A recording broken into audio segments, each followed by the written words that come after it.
Okay बच्चा party हम structure of atom कर रहे थे देखो।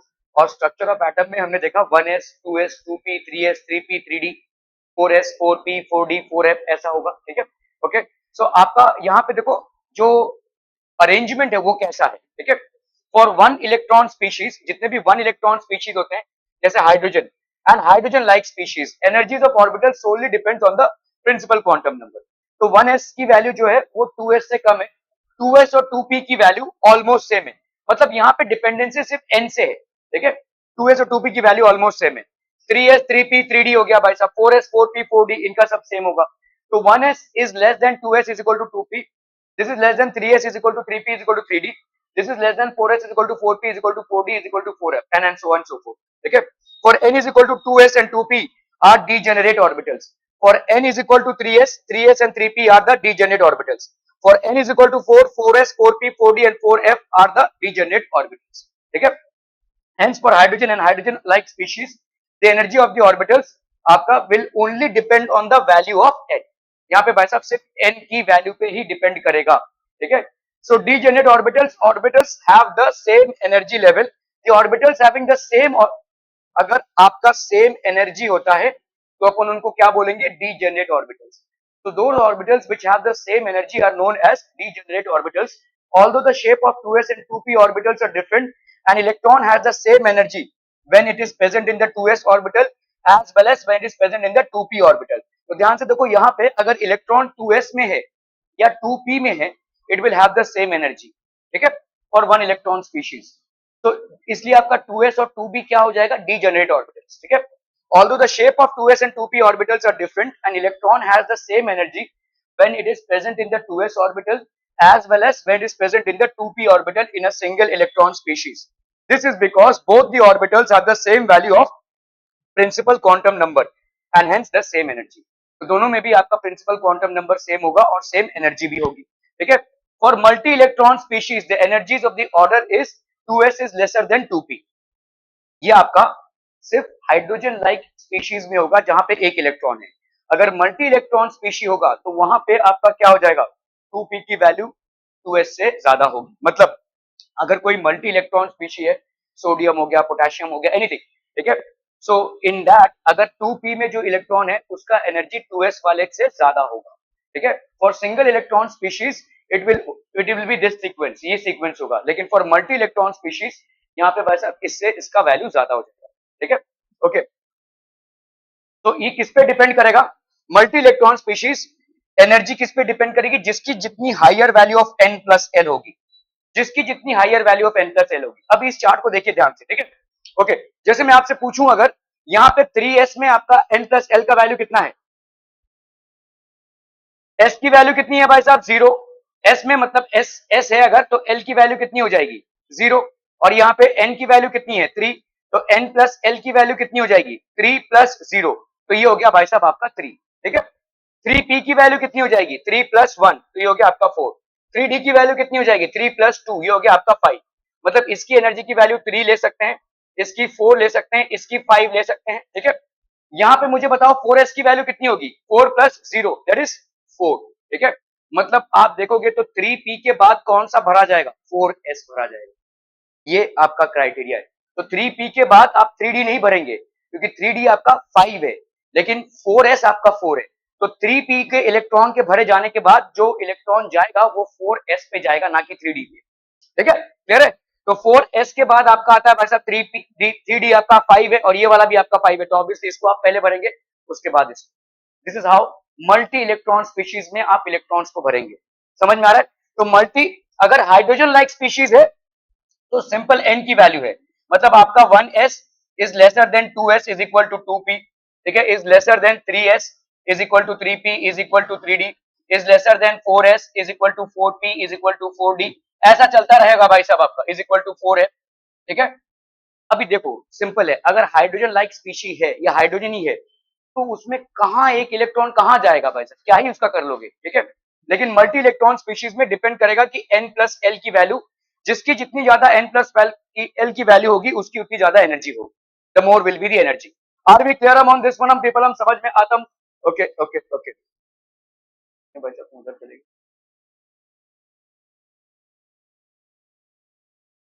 Okay, so different subshells having different energy levels. Hence, it depends on the principal quantum number, that is the shell, as well as the azimuthal quantum number, that is subshell.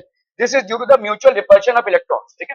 For a given principal quantum number, S, the P की value obviously S से ज्यादा होगी, D की value obviously P से ज्यादा होगी और F की वैल्यू D से ज्यादा होगी. ठीक है? ओके, मल्टी इलेक्ट्रॉन स्पीशीज में भाई साहब N प्लस L की higher the N plus 1 value, L value, higher the energy. तो जितना ज्यादा आपका N प्लस L का वैल्यू होगा, higher would be its energy, higher would be the energy. ठीक है? N plus L values of the same for two orbitals having N value. This is also known as Bohr-Bury rule. ठीक है? Arrange the orbitals in decreasing order. N plus L rule. तो आपका भाई साहब यहाँ पे apply N plus L rule for 3D, 4s and 3p. ठीक है? 3D हो गया, 4s और 3p हो गया. यहाँ पे 3D की वैल्यू कितनी हो जाएगी? 3 plus 2 5. 4s की वैल्यू कितनी हो जाएगी? 4 plus 0 4. 3p की वैल्यू कितनी हो जाएगी? 3 plus 1 that is 4. ठीक है?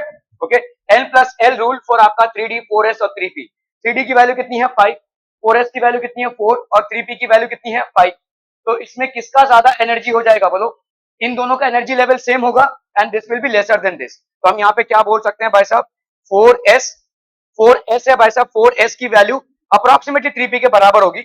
ये 3p क्योंकि दोनों का भी 4 आ रहा है and this is 3d is more than this. तो मतलब आप पहले 3p ऑर्बिटल में इलेक्ट्रॉन भरेंगे, उसके बाद 4s में, उसके बाद 3d में. ठीक है?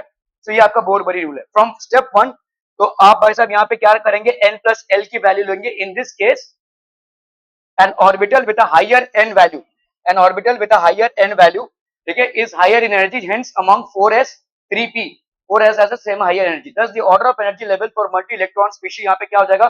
3d will be more than 4s and more than 4l. अगर आपका n plus l का वैल्यू सेम आ रहा है तो जिसका हायर n प्लस वैल्यू होगा उसका हायर एनर्जी होगा. जैसे यहाँ पे देखो दोनों की वैल्यू 4 आई है, लेकिन इसमें जिसमें n की वैल्यू हायर है ये ज्यादा होगा, तो 4s will be more than 3p. क्या ये समझ में आ रहा है? Okay, okay, okay, okay. Hydrogen and hydrogen-like species, the energy of orbital depends upon the value of n only. सिर्फ जिसका हायर n उसका हायर एनर्जी. हाइड्रोजन और हाइड्रोजन लाइक स्पीशीज में, मल्टी इलेक्ट्रॉन स्पीशीज में n प्लस l की value पे depend करेगा. ठीक है? Only attractive forces are present between the nucleus and the electron. क्यों बताइए? देखो भाई साहब ये एक हाइड्रोजन स्पीशी है, यहाँ पे एक इलेक्ट्रॉन है और यहाँ पे भाई साहब क्या है? आपका न्यूक्लियस है. तो यहाँ पे किस तरीके का फोर्स एग्जिस्ट कर रहा है? अट्रैक्टिव. लेकिन मल्टी इलेक्ट्रॉन स्पीशीज में क्या हो जाएगा? यहाँ पे इलेक्ट्रॉन है, यहाँ पे भी इलेक्ट्रॉन है, यहाँ पे भी इलेक्ट्रॉन है, मल्टी इलेक्ट्रॉन स्पीशी है ये. अभी भाई साहब इसमें और इसमें तो अट्रैक्शन है, लेकिन इसमें और इसमें क्या है? रिपल्शन है. इसीलिए आपका एनर्जी घटता भी है और बढ़ता भी है. ठीक है? आपका अगर भाई साहब हाइड्रोजन लाइक स्पीशी है तो उसमें सिर्फ आपका भाई साहब एन के वैल्यू के हिसाब से एनर्जी बढ़ता ही रहेगा, लेकिन यहाँ पे आपके एन के वैल्यू के हिसाब से एनर्जी, देखो इसको ऐसे समझो, केमिस्ट्री में इसको ऐसे समझो, जितना ज्यादा आपका स्टेबिलिटी बढ़ेगा एनर्जी का सिस्टम का एनर्जी उतना घटेगा. ठीक है? क्लियर है? यहाँ पे भाई साहब आपका पॉजिटिव चार्ज है न्यूक्लियस, यहाँ पे भाई साहब आपका n इज इक्वल टू 1 है इलेक्ट्रॉन, इसको आप n इज इक्वल टू 2 पे लेकर जा रहे हैं. तो अभी आपने क्या कर दिया? सिस्टम अनस्टेबल हो रहा है या स्टेबल? पॉजिटिव के पास नेगेटिव जितना आता रहेगा सिस्टम उतना ज्यादा स्टेबल होता रहेगा और एनर्जी गिरती रहेगी. ठीक है? जब आप इसको इधर लेकर जा रहे हैं तो क्या हो जाएगा? सिस्टम थोड़ा सा अनस्टेबल होगा और एनर्जी बढ़ेगी. ठीक है? फिर आप इसको इधर लेकर जा रहे हैं तो इस तरह से आपका क्या हो रहा है? जैसे जैसे आप हायर एनर्जी पे जा रहे हैं, जैसे जैसे एन की वैल्यू बढ़ती जा रही है, सिस्टम की एनर्जी लेवल भी बढ़ती जा रही है. ये होता है आपका हाइड्रोजन लाइक स्पीशी में. तो आप बोल सकते हैं भाई साहब 1s, ये हो जाएगा 2s is equal to 2p, ये हो जाएगा भाई साहब 3s is equal to 3p is equal to 3d, ऐसा चलता रहेगा भाई साहब. ठीक है? लेकिन जब आप ऐसे मल्टी इलेक्ट्रॉनिक स्पीशीज में हैं तो यहाँ पे भी भाई साहब बहुत सारे इलेक्ट्रॉन है, यहाँ पे भी भाई साहब बहुत सारे इलेक्ट्रॉन है, तो इसमें सिर्फ अट्रैक्टिव फोर्स नहीं होगा, यहाँ पे रिपल्सिव फोर्स भी होगा. मतलब आप यहाँ पे देखो जो इलेक्ट्रॉन है वो क्या एक्सपीरियंस कर रहा है? Attractive force. इस इलेक्ट्रॉन को अगर आपने यहाँ पे डाल दिया तो वो क्या एक्सपीरियंस करेगा? अट्रैक्टिव फोर्स प्लस इस वाले इलेक्ट्रॉन्स के लिए रिपल्सिव फोर्स भी एक्सपीरियंस करेगा. मतलब उसकी एनर्जी घटेगी भी और बढ़ेगी भी. समझ में आ रहा है? इधर जाने से उसकी एनर्जी बढ़ी, लेकिन यहाँ पे रिपल्शन की वजह से उसकी एनर्जी घटी. ठीक है?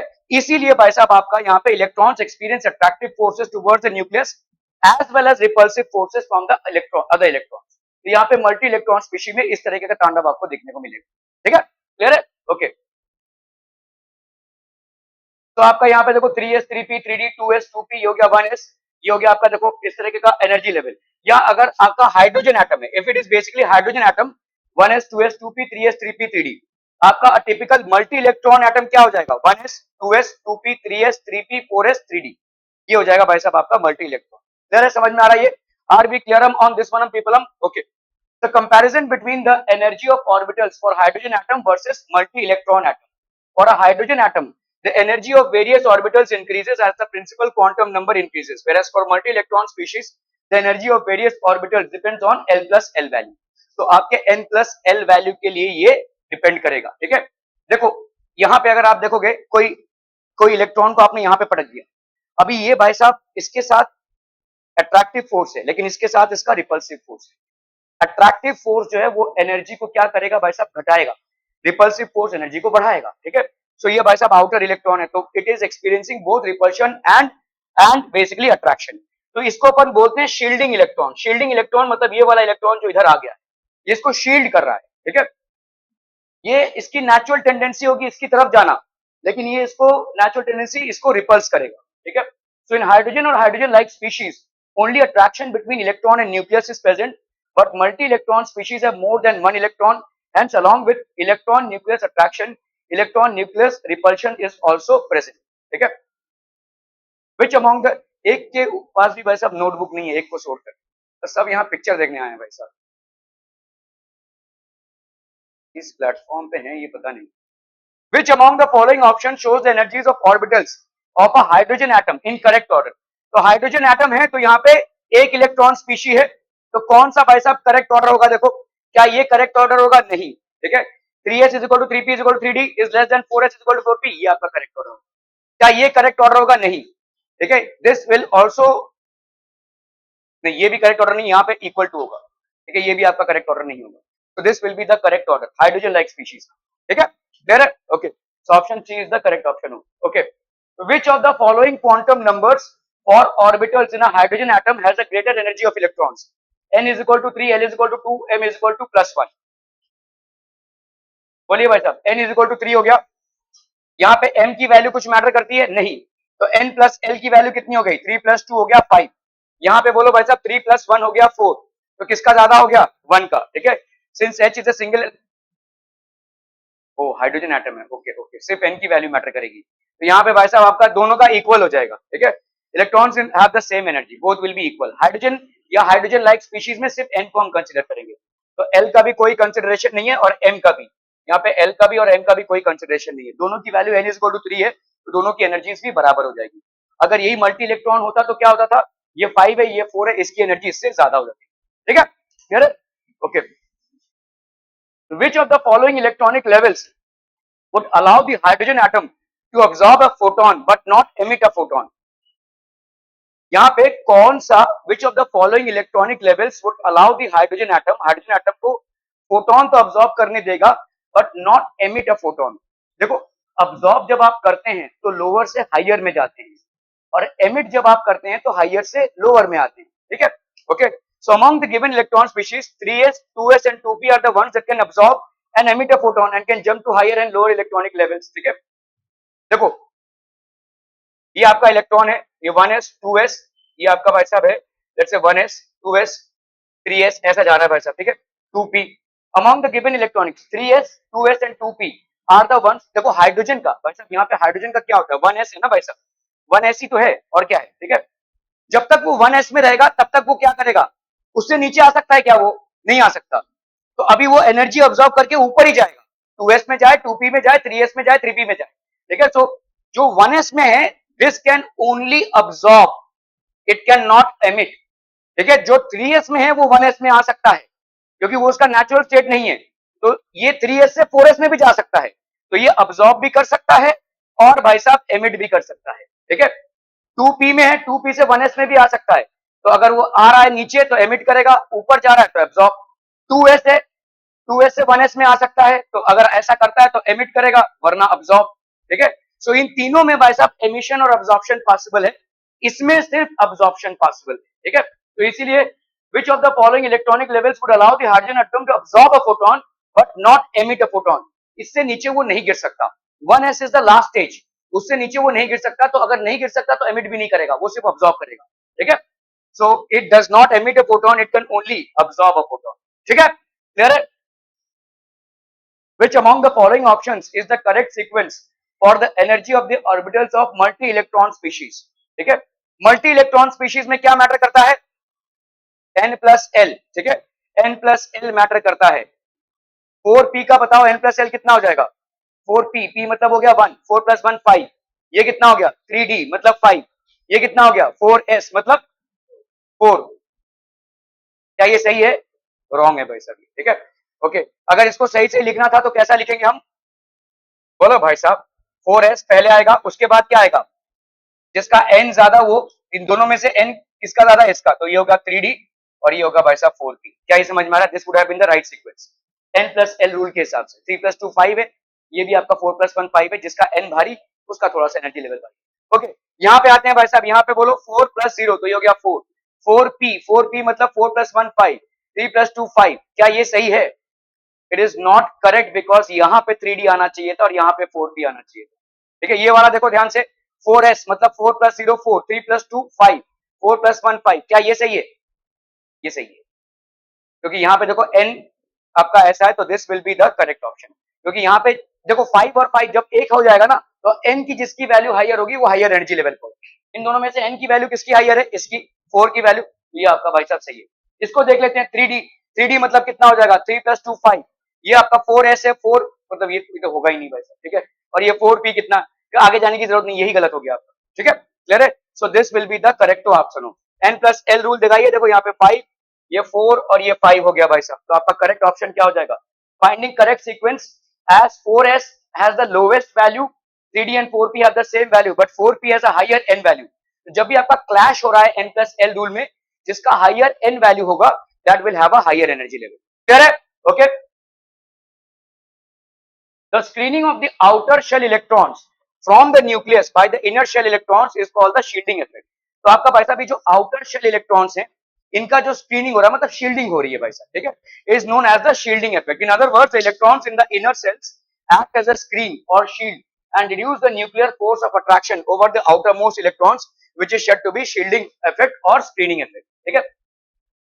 तो द फ्रंट बेंच स्टूडेंट्स हैं भाई साहब आपके, और ये आपका टीचर देयर इज न्यूक्लियस, और ये आपके बैक बेंचर्स हैं, ठीक है।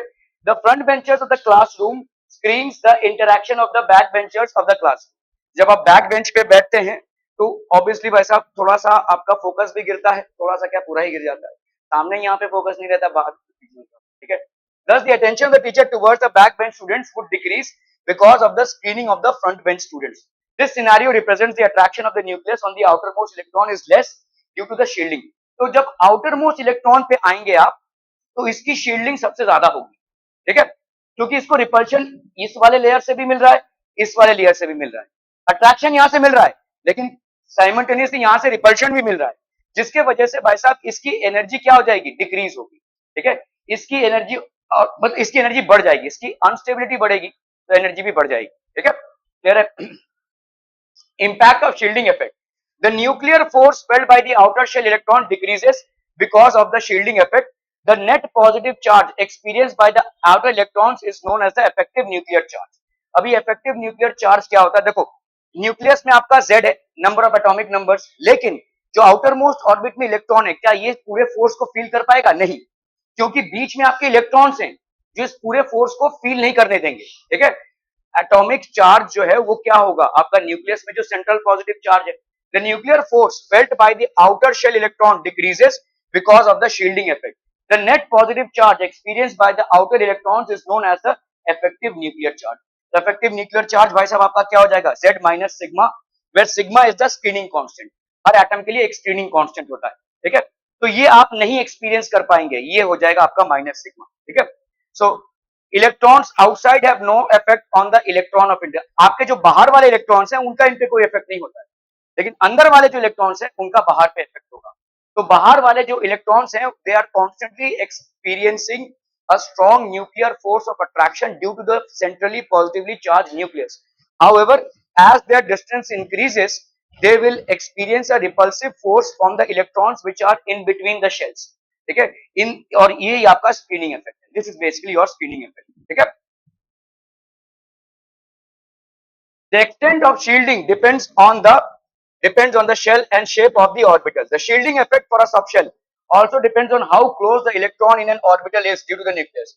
The sequence of the shielding effect of orbitals is S is greater than P is greater than D is greater than F. Therefore, with the increasing value of azimuthal quantum number, the shielding effect decreases. Thereby, the effective nuclear charge experienced by the outer electron increases. ये भाई साहब आपका increase हो जाएगा, ठीक है? Here, this basically explains why this happens. Thus, the inner electrons belong to the poor shielding orbitals such as d and f orbitals. The net positive charge of the nucleus on the outermost will be more. ये shielding effect के लिए भाई साहब आपका हो रहा है. आपको bottom ये याद रखना है कि n plus l rule applicable होता है to determine the energy state of orbital. और अगर n plus l rule आपका clash होता है तो higher the value of n, higher will be the energy. ठीक है? Find the lowest energy in each of the following. आपका भाई साहब 4s में कितना कॉन्फ़िगरेशन हो जाएगा कहना 4. ओके चलिए भाई साहब ये 4 हो गया. आप बताइए 3d का कितना हो जाएगा 5. ओके चलिए भाई साहब 3d और 3p का 3p 4 4. ओके 4. तो अब बताइए भाई साहब इनमें से क्या कॉन्फ़िगरेशन होगा. ये तो भाई साहब आगे हो गया. तो 3d इज ग्रेटर देन, बताइए इन दोनों में भाई साहब कौन बड़ा होगा, ये वाला. तो 3d is greater than 4s is greater than 3p. ये हो जाएगा कॉन्फ़िगरेशन. ठीक है, क्लियर है भाई साहब, क्लियर. तो लोवेस्ट एनर्जी ऑर्बिटल यहाँ पे कौन हो जाएगा 3p हो जाएगा. यही पीछे देखो यहाँ पे आपका 3p आपका लोवेस्ट एनर्जी हो जाएगा. इसका आते हैं भाई साहब 5d. 5d मतलब 5 plus 2 7 4f s0 p 1 d 2 f 3. तो 4f भाई साहब हो गया 7 7s 7 प्लस 0 7. ये तीनों भी सेम हो गया भाई साहब. तो अभी आपको देखना है प्रिंसिपल क्वांटम नंबर किसका ज्यादा है. प्रिंसिपल क्वांटम नंबर किसका ज्यादा है, सबका ही ज्यादा है. तो ऊपर भी ग्रीन पहनो नीचे भी ग्रीन ही पहनो, सब एक समान कर लो भाई साहब. पता नहीं क्यों तुमने डिफरेंस पहना है. ओके यहाँ पे क्या हो जाएगा भाई साहब, प्रिंसिपल क्वांटम नंबर किसका ज्यादा है 7s का. तो 7s will be highest energy level. फिर क्या हो जाएगा भाई साहब आपका 5d. फिर ये हो जाएगा आपका 4f. ठीक है, क्लियर है. So which one has the least? 4f has the least. क्या ये समझ में आ रहा है. ठीक है, यहाँ पे आपको लीस्ट को पूछा है कौन सा लीस्ट होगा. 4f मतलब कितना हो जाएगा बोलो. 4 प्लस 3 7 हो गया. ये 6 प्लस s दैट इज 6 हो गया. 5 प्लस 2 7. तो 6s ये तो पहला लिस्ट हो जाएगा. उसके तो लिस्ट ही पूछा है यहाँ पे 6s. ठीक है, ओके. 5p मतलब हो गया 5 प्लस 2 7. 6s मतलब ये हो गया 6. 4 प्लस 4d मतलब 6. ठीक है, तो इन दोनों में भाई साहब इसका n का वैल्यू कम है, इसका n का वैल्यू कम है, इसका n का वैल्यू भाई साहब ज्यादा है, इसका n का वैल्यू कम है, इसका n का वैल्यू ज्यादा. तो this will be 4d. This will be 4d. Theorem भाई साहब are we clear. These are the orbits of the lowest energy levels. Okay, rules for filling electrons. Aufbau principle है भाई साहब Hund's rule of maximum multiplicity और Pauli's exclusion principle. ये तीन तरह के रूल्स नहीं है, इन तीनों रूल्स को लेकर चलना है. ठीक है, जब भी आप इलेक्ट्रॉन्स को फिलिंग कर रहे हैं इन तीनों रूल्स कर लेकर चलना है. ठीक है, Aufbau principle Hund's rule of maximum multiplicity और पॉलीज एक्सक्लूजन प्रिंसिपल. ठीक है, अबाउ बाबा का प्रिंसिपल भाई साहब क्या है. द वर्ड अबाउ एक्चुअली किसी का नाम नहीं है, it is building up basically. तो 1s 2s 2p 3s 3p ऐसा हम लिखते जाएंगे. इसको अगर आप प्रॉपर्ली देखोगे ना तो ये 1s हो गया. फिर आता है आपका 2s 2p. ठीक है, फिर आता है आपका 3s 3p 3d. ठीक है, फिर आता है आपका भाई साहब 4s 4p 4d 4f. ठीक है, ओके. सो आपका भाई साहब यहाँ पे क्या हो गया, ये आपका पहला देखो ऐसे जाएगा भाई साहब ये 1s. ठीक है, फिर भाई साहब आपका 2s 3p ऐसे जाता रहेगा. ये आपके सेम एनर्जी लेवल से. ठीक है, विल सी दिस. तो आपका भाई साहब Aufbau principle n plus n rule के हिसाब से. तो देखो ये आपका 1s है, सॉरी हाँ मैंने 1s इधर लिखा भाई साहब. ये आपका 1s हो गया. 2s फिर है आपका 2p, फिर आपका आता है 3s 3p 3d, फिर आएगा भाई साहब आपका 4s 4p 4d 4f. ठीक है, तो 2s 3p 4s. ये देखो ऐसा, इसका मतलब क्या है कि पहले आप भाई साहब किसको भरेंगे, पहले आप भरेंगे 1s को. ठीक है, so first will be 1s, फिर उसके बाद भरेगा 2s, फिर उसके बाद भरेगा 2p, फिर उसके बाद भरेगा 3s, फिर उसके बाद भरेगा भाई साहब 3p. उसके बाद देखो 3p के बाद 3d नहीं भरेंगे, 3p के बाद 4s भरेंगे, 4s, ठीक है। उसके बाद भरेगा भाई साहब 3d, उसके बाद भरेगा भाई साहब 3d, उसके बाद हो जाएगा आपका 4p and so on and so forth. क्या ये समझ में आ रहा है भाई साहब? This is called Aufbau principle. Direction of arrows gives the order of filling of orbitals. Okay, so आपका भाई साहब यहाँ पे देखो 1s 2s 3s ऐसे भाई साहब order of atomic orbitals in the increasing energy level, ठीक है। ये आपका n plus n rule follow कर रहे हैं हम, ठीक है। तो n प्लस एन रूल के हिसाब से आप सिंपल देखो यहाँ पे ऐसे करते जाओ, ये आपका क्या है देखो 1s, ठीक है, 2s 2p 2s 2p 3s 3p 3d, ठीक है, 4s। ये एक्चुअली में आपके n प्लस एल रूल को ही हमने एक शॉर्टकट दिया हुआ है जिसको हम अबाव प्रिंसिपल बोलते हैं, ठीक है। 4d हो गया और ये हो गया आपका 4m, ठीक है। तो ये हो गया 1s, फिर आपका भरेंगे 2s, फिर आप भरेंगे 2p, फिर आप भरेंगे 3s, फिर आप भरेंगे 3p 4s, ऐसे जाएंगे। फॉर एग्जाम्पल जैसे आप एक इलेक्ट्रॉन ले लीजिए, जैसे सोडियम है, सोडियम का भाई साहब इलेक्ट्रॉनिक कॉन्फ़िगरेशन क्या है 11, ठीक है। तो 11 इलेक्ट्रॉन्स है, तो पहले आप भरेंगे 1s, s में हर एक में आप 2 इलेक्ट्रॉन्स भरते जाएंगे, तो ये हो गया 1s स्क्वायर, 1s स्क्वायर। फिर आप क्या भरेंगे 2s, तो ये हो गया आपका 2s का स्क्वायर। 11 में से 4 चले गए, कितने बचे 7, है ना। फिर आपका आएगा भाई साहब 2p आएगा, 2p में कितना भरेंगे आप, 2p में ये हो जाएगा आपका 2p, है ना। 2p में आएगा आपका 6 px py pz, तो गया 6 7 8 9 10, 6 के बाद 7 8 9 10, ये भर गया, ये भर गया, 2p भर गया। इसके बाद क्या भरेंगे 3s, ठीक है। तो 3s में आपके पास भरने के लिए कितने हैं, 2 2 4 4 6 10, एक ही है, तो 3s 1 हो जाएगा। This will be the electronic configuration of sodium.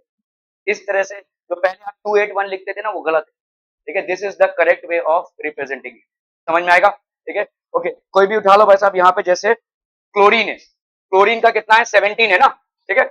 चलिए भाई साहब पहले अपन क्या करेंगे 1s, ये हो गया 1s, तो आपका हो गया 1s का स्क्वायर। फिर बोलो भाई साहब 2s का स्क्वायर, ठीक है। फिर क्या हो जाएगा बोलो 2p6, ठीक है, 2p6, 2 प्लस 2 4 4 प्लस 6 10, और फिर कितना हो जाएगा बोलो 3s का स्क्वायर, 2 प्लस 2 4 4 प्लस 6 10 11 12 12, ठीक है। यहां तक आ गया भाई साहब आप। अभी क्या करेंगे आप बोलिए 3p, नहीं 4s नहीं बनेगी 3p, ठीक है 3p। तो 3p मतलब कितना हो गया 3p 6, 2 2 4 4 6 10 10 2 12 12 और 6 18 हो जाएगा, तो ये नहीं होगा यहाँ पे 5 3p 5, ठीक है। This will be the electronic configuration. क्या ये समझ में आ रहा है भाई साहब, are be clear on this? देखो आपका हर एक ऑर्बिटल में 2 भरा जाएगा। अभी देखो समझो, जैसे तुम्हारा s में कितना है 2, ठीक है। p में कितने ऑर्बिटल्स होते हैं, खाने होते हैं भाई साहब, p में आपको मालूम है 3 खाने होते हैं, px py pz, हर एक के लिए 2 2 2, तो 6 हो गया यहाँ पे, समझ में आ रहा है ये।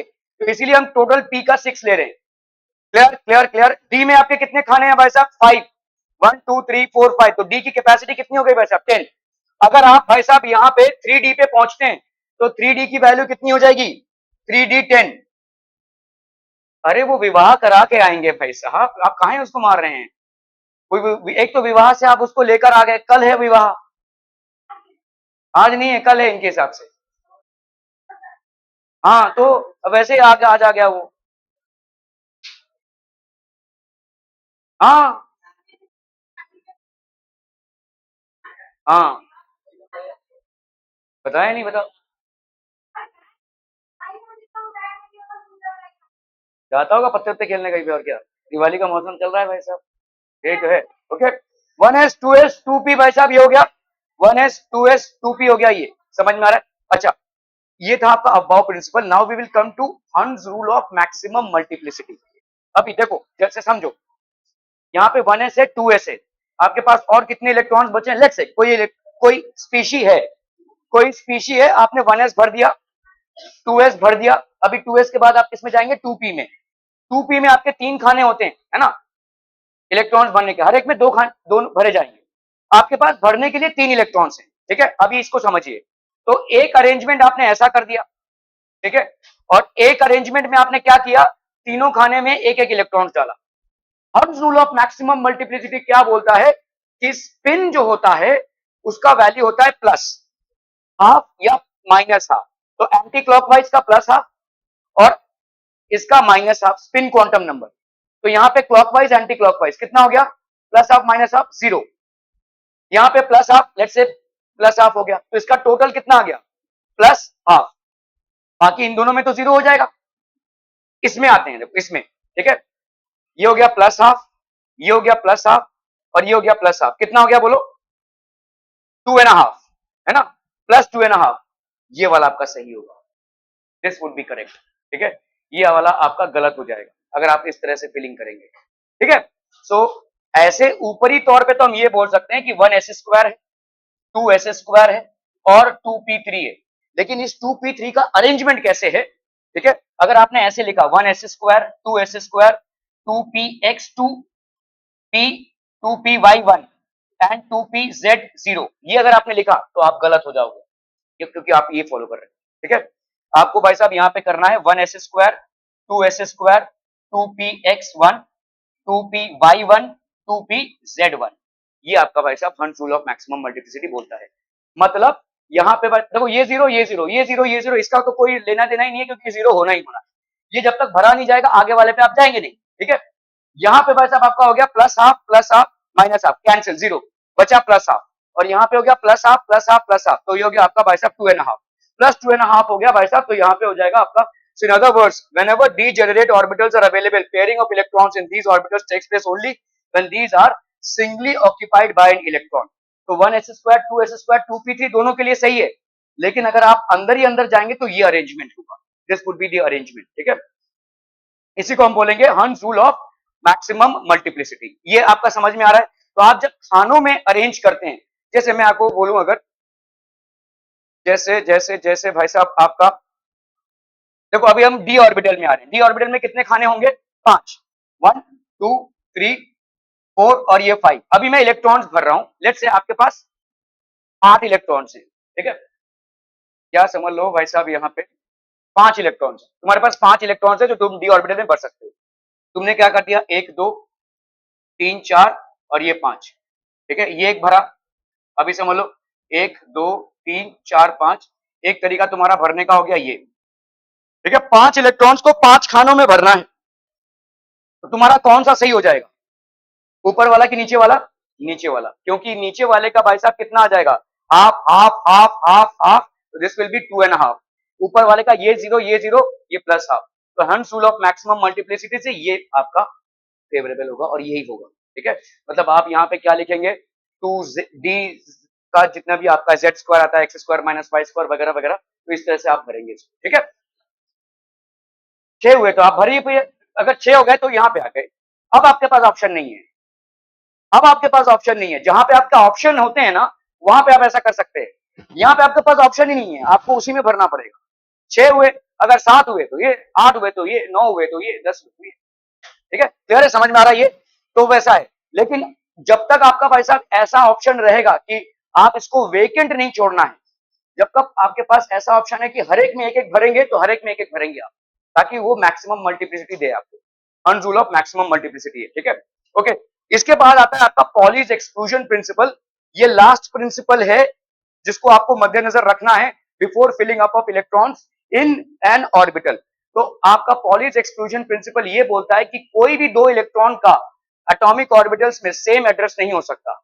आपके एड्रेस में क्या क्या होता है भाई साहब, एक होता है n की वैल्यू, एक होता है l की वैल्यू, एक होता है m की वैल्यू और एक होता है s की वैल्यू। n मतलब हो गया आपका प्रिंसिपल क्वांटम नंबर, l की वैल्यू मतलब हो गई आपकी एजीम्यूथल क्वांटम नंबर, m मतलब हो गया आपका मैग्नेटिक क्वांटम नंबर और s मतलब हो गया आपका spin quantum number. Are we clear to this one people, ठीक है। तो यहाँ पे इसका मतलब क्या है कि कहीं ना कहीं डिफरेंस है, या तो n में, या तो l में, या तो m में, या तो s में। There is some amount of difference between n, l, m and s. Are we clear to this one people? ठीक है। So no two electrons in an atom can have the same set of 4 quantum numbers. This is what Pauli's exclusion principle states. तो अगर n और l दोनों का same है और m तक भी आ गए, लेकिन s में गड़बड़ हो गया, जैसे समझो यहाँ पे आपका क्लोरीन है 287, ये सब तो हम नहीं चलेंगे, ठीक है, ये 17 है, ठीक है। तो इसका क्या लिखेंगे भाई साहब, 1s², 2s² 3p, ऐसा ऐसा भरते जाएंगे हम, ठीक है। मुझे बताइए यहां पे जो इलेक्ट्रॉन है उसका एड्रेस क्या होगा? n की वैल्यू 1, ठीक है, l की वैल्यू 0 है कि नहीं, s है तो l की वैल्यू 0, m की वैल्यू, अरे l की वैल्यू जो होती है, m की वैल्यू क्या होती है? 0 प्लस l से लेकर माइनस l तक, तुम्हारी l की वैल्यू भी 0 है तो ये m की वैल्यू भी 0 हो जाएगी। इसमें दो इलेक्ट्रॉन हैं, एक का स्पिन हो जाएगा क्या? Plus half. अभी दूसरे इलेक्ट्रॉन का मैं बता रहा हूं, तो दूसरे इलेक्ट्रॉन का क्या होगा? n की वैल्यू 1, l की वैल्यू उसकी भी 0 ही होगी। इसमें दूसरे इलेक्ट्रॉन की m की वैल्यू वो भी 0 होगी और s की वैल्यू क्या हो जाएगी? Minus half. तो आप देखो सारा सब कुछ सेम ही है, यहां पे डिफरेंस हो गया। So no two electrons in an atom can have the same set of 4 quantum numbers, ठीक है। अभी अगर मैं 2 में जाता हूं तो यहां तो पहले डिफरेंस हो गया भाई साहब, इसके बाद n की वैल्यू 1 है, इसकी वैल्यू n की वैल्यू 2 है, तो यहां तो पहले डिफरेंस हो गया। n l m s तक, मतलब n l और m तक भाई अगर कोई डिफरेंस नहीं मिल रहा है, s में डिफरेंस आ जाएगा, ठीक है। So no two electrons can have the same set of 4 quantum numbers, ठीक है। तो आपका भाई साहब एक ही शेल में जहां पे 1s² है, ठीक है, एक का वैल्यू भाई साहब आपका प्लस हाफ है और दूसरे का वैल्यू आपका कितना है? Minus half. Are we getting this people? अब समझ में आ रहा है ये, ठीक है, ओके। तो आप देखो भाई साहब n की वैल्यू है फर्स्ट इलेक्ट्रॉन, सेकंड, l की value plus half minus half, तो यहाँ पे देखो कहीं ना कहीं आपका ये देखो प्लस हाफ हो गया, ये प्लस हाफ, ये माइनस हाफ, ठीक है, ऐसा चलता जाएगा, ठीक है। No two electrons. Ways of representing electronic configuration sub shell, ठीक है, orbital diagram notation, sub shell notation है और ऑर्बिटल डायग्राम नोटेशन है। तो आपका देखो अपवर्ड एरो और डाउनवर्ड एरो, इसमें आप प्लस हाफ माइनस हाफ नहीं, मतलब एक क्लॉकवाइज है और दूसरा एंटी क्लॉकवाइज है, एक का प्लस हाफ आ रहा है, दूसरे का माइनस हाफ आ रहा है, इसका मतलब यही है, ठीक है, ओके। तो ये ऑर्बिटल लेवल का डायग्राम है। तो जैसे समझ लो आपका हाइड्रोजन है, हाइड्रोजन में एक ही इलेक्ट्रॉन है, तो ये क्या हो जाएगा? 1s1, ठीक है। भाई साहब आपके पास s² के लिए यहाँ पे है ही नहीं इलेक्ट्रॉन, एक ही इलेक्ट्रॉन है, तो ये आपका 1s1 हो गया, 1s1, ठीक है। हीलियम का क्या हो जाएगा? 1s2। लिथियम का क्या हो जाएगा? लिथियम का क्या हो जाएगा बोलो? 1s2 और ये हो जाएगा भाई साहब 1s2 हो गया ना। देखो ये 1s है, ये पहले भर गया आपका, अब इसके बाद 2s 2p, तो इसके बाद आप कौन सा भरेंगे? s को भरेंगे, और भरने के लिए आपके पास एक ही इलेक्ट्रॉन बचा है, तो 2s1, 1s² 2s1, ठीक है। बेरिलियम का देख लो भाई साहब, बेरिलियम के कितने इलेक्ट्रॉन्स हैं? 4, तो 1s² 2s²। आपका भाई साहब बोरॉन के कितने इलेक्ट्रॉन्स है? 5, 1s², देखो ऐसे भरते जा रहे हो, 1s² ये भर गया, 2s ये भी भर गया, तो इसके बाद 2p है और उसके बाद है आपका 3s, इसके पहले क्या भरेंगे? 2p, तो 2p पे 1s² 2s² 2p1, ठीक है, ये हो गया भाई साहब आपका 2p1। अगर ये 2p1 वाला इलेक्ट्रॉन यहाँ पे हुआ या यहाँ पे हुआ या यहाँ पे, उससे मैटर नहीं करता है, आप कहीं पे भी प्लेस कर सकते हैं। यहाँ पे 2p जो है वो सेम एनर्जी लेवल है, तो वो जो इकलौता इलेक्ट्रॉन आपने पहले वाले ऑर्बिट में भर रखा है उसको आप कहीं भी प्लेस कर सकते हैं, ठीक है। ये हो गया आपका भाई साहब, देखिए कार्बन, कार्बन का 1s² 2s² 2p का स्क्वायर, 6 इलेक्ट्रॉन्स है, 2 2 4 और 2 6। देखो ध्यान से यहाँ पे आपने इसके साथ इसको नहीं लगा दिया, क्योंकि आप कौन सा रूल फॉलो कर रहे हो? Earns rule of maximum multiplicity, ठीक है। उसके हिसाब से आपने दो, पहले सब खानों को भरोगे कम से कम एक इलेक्ट्रॉन से, उसके बाद ही तुम रिवर्स मारोगे, ठीक है, उसके पहले तुम इसमें दो नहीं लिख भर सकते, that will be a violation of earns rule of maximum multiplicity, ठीक है। अभी आप देखो यहाँ पे आप नाइट्रोजन पे आ रहे हो, 7 इलेक्ट्रॉन है, 1s² 2s², फिर आप जाएंगे p पे, तो p पे आपके भाई साहब 3 खाने हैं, 1 2 3, 7 इलेक्ट्रॉन इधर हो गए, ठीक है। आप पहले पूरे को भरेंगे, ऐसा नहीं कि भाई साहब दो को एक में ठूस दिया और इसको एक में, so that will be a violation. First you have to fill up all the blocks of a particular orbital, ठीक है। यहाँ पे आ जाओ भाई साहब, अभी जैसे आपका 2p4 हो गया तो ऑटोमेटिकली इसमें आ जाए, ठीक है। ये हो गया आपका ऑक्सीजन, 1s² 2s² 2p4। आपने देखा है ना ऑक्सीजन को कितने इलेक्ट्रॉन्स चाहिए अपने ऑक्टेट कंप्लीट करने के लिए? 2। ये 2 इलेक्ट्रॉन्स कहाँ पे आएंगे? इन दोनों खाने पे आएंगे। नाइट्रोजन को कितने इलेक्ट्रॉन्स चाहिए? 3, ये 3 खाने पे आएंगे, ठीक है। आपके भाई साहब कार्बन को कितने इलेक्ट्रॉन्स चाहिए? 4, 4 कैसे? 2 यहाँ पे, एक यहाँ पे, एक यहाँ पे, 4, ठीक है। कार्बन का इसलिए कोवैलेंट बॉन्ड बनता है। बोरॉन का देखिए भाई साहब 2 इलेक्ट्रॉन्स चाहिए, and so on and so fourth. Sodium का देख लो भाई साहब 11 है, 1s² 2s² 2p6 and 3s1, तो 2p6 मतलब खचाखच भरा हुआ है, ये हो गया 3s1। और इसलिए सोडियम की वैलेंसी कितनी है 1, ये इलेक्ट्रॉन ये दान कर देगा भाई साहब, ठीक है, क्लियर है, ओके। तो आप देखो इनर्ट गैस कॉन्फ़िगरेशन जो होता है, इनर्ट गैस कॉन्फ़िगरेशन मतलब आप देखो नियॉन, तो हीलियम एक इनर्ट गैस है, उसके बाद है भाई साहब आपका नियॉन। तो आप देखो नियॉन के ग्रुप में पीरियोडिक टेबल में आपका देखो ये हो गया सोडियम, तो सोडियम देखो देखो ये नियॉन है, नियॉन के बाद आता है सोडियम। नियॉन का कितना है 1s² 2s², तो नियॉन का भाई साहब 6 7 8 9 10, नियॉन का है भाई साहब 10, और उसके जस्ट बाद आता है भाई साहब सोडियम 11। इसीलिए सोडियम की टेंडेंसी होती है कि एक इलेक्ट्रॉन को दान करके मैं नियॉन का कॉन्फ़िगरेशन ले लूं। नियॉन का कॉन्फ़िगरेशन क्या है 1s² 2s², 2p6 3s1, ठीक है। देखो देखो सोडियम का कॉन्फ़िगरेशन क्या है, सोडियम का कॉन्फ़िगरेशन समझ में आ रहा है, देखो 1s² 2s², 2p6 3s1, और नियॉन का कॉन्फ़िगरेशन क्या है 1s² 2s², 2p6, ठीक है। कभी कभी हम एलिमेंट्स का जो कॉन्फ़िगरेशन है वो उसके नियरेस्ट गैस कॉन्फ़िगरेशन के साथ कंबाइन करके लिख लेते हैं। इतना तो भाई साहब किसका है, नियॉन का है, ठीक है। तो अपन सोडियम को क्या लिख सकते हैं, नियॉन ऐसे और 3s1 ऐसा, ठीक है, क्लियर है, समझ में आ रहा है भाई साहब, इतना तो भाई साहब नियॉन का भी बनता है, ठीक है। तो नियॉन और 3s1, इससे आप दो चीजें हो जाती हैं, एक तो आपको मालूम चल जाता है कितने इलेक्ट्रॉन्स हैं, क्या अरेंजमेंट है। वैसे भी केमिकल कॉम्बिनेशन में इन इलेक्ट्रॉन्स का कोई काम नहीं, आपके वैलेंसी इलेक्ट्रॉन्स ही काम आते हैं, या तो आप उसको डोनेट करते हैं या कोवैलेंट बॉन्ड बनाते हैं, ठीक है। तो ये जो वैलेंसी इलेक्ट्रॉन्स है यही काम आते हैं, तो इसको काहे दिक्कत दिखाना। एक आप कंडेंस फॉर्म में आपका जगह कम लग रहा है, और दूसरा क्या है आपको पता चल रहा है कि सोडियम की टेंडेंसी क्या होगी, सोडियम की टेंडेंसी होगी नियॉन का स्टेबल इनर्ट गैस कॉन्फ़िगरेशन हासिल कर ले, और इस हासिल करने के चक्कर में इस इलेक्ट्रॉन को ये खो देगा, ठीक है, it will donate it's electron, ठीक है, क्लियर है। जैसे अभी आते हैं हम देखो आर्गॉन पे, ठीक है। आर्गॉन आता है आपका क्या, ये क्या हो जाएगा 1s² 2s², 2p6, और फिर आ जाएगा आपका 3s2 3p6, ठीक है, ये आ जाएगा। आर्गॉन में एक्चुअली 2 2 4 4 प्लस 6 10 11 12 12 प्लस 6 18 इलेक्ट्रॉन्स हैं, ठीक है। देख लेते हैं भाई साहब आर्गॉन का, आर्गॉन के पास आपके 18 इलेक्ट्रॉन्स हैं, ठीक है। ये हो गया 1s, ये हो गया 2s 2p 3s 3p 3d 4s 4p 4d 4f, चलता जा रहा है भाई साहब ऐसा, ठीक है। 1s तो आपका 1s² हो गया, 2s², ठीक है, फिर आएगा आपका भाई साहब 2p6 और 3s², 2p6 और 3s² भाई साहब कितने इलेक्ट्रॉन्स को यूज कर लिया आपने, 4 4 6 10 10 2 12, कितने बचे 6, ठीक है। 3p6, इसके बाद आएगा आपका 3p6, हो गया भाई साहब कंप्लीट। तो आर्गॉन का कितना हो गया 18, ठीक है। 18 में से भाई साहब इतना तो आपको मालूम है नियॉन का भी है, तो आप क्या लिख सकते हैं, आर्गॉन का आप इलेक्ट्रॉनिक कॉन्फ़िगरेशन जब लिखेंगे 1s² 2s², 2p6 3s², 3p6 ऐसा लिख सकते हैं। और आर्गॉन को आप क्या लिख सकते हैं, इतना भाई साहब आपका नियॉन का भी बनता है, तो ये हो गया आपका नियॉन 3s² 3p6।